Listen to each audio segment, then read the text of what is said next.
అబ్బా ఇది అర్థం కాలేదు. అమ్మా ఈ హోంవర్క్ అర్థం కాలేదు, కొంచెం చెప్పివా? అవునా, నేనేం చదువుకోలేదమ్మా, నాకేమీ రాదు, వంట ఒకటే వచ్చు. వెళ్ళి పక్కింటి తక్కని అడుగు. సరే అమ్మా.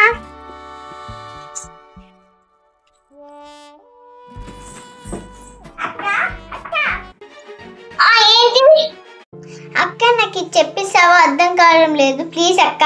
నేను బిజీగా ఉంటా, ప్రతిరోజు ఇదే పైన అయిపోతుంది.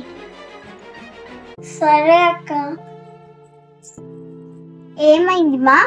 అమ్మ అక్క బిజీగా ఉండని కసిరేసింది. నేను హోంవర్క్ ఎలా చేయాలి? జ్ఞానం కొడుతుండు. అయ్యో, నేను అప్పట్లో చదువుకొని ఉంటే ఇక అన్ని నేర్పించేదాన్ని. నీ అమ్మమ్మే నువ్వు ఆడపిల్లవి, నీకు చదువుందుకే అన్ని వంటలు పనులు నేర్పించింది. అందుకే నువ్వైనా బాగా చదువుకొని నీ కూతురు కూడా బాధపడకుండా ఉంటుంది.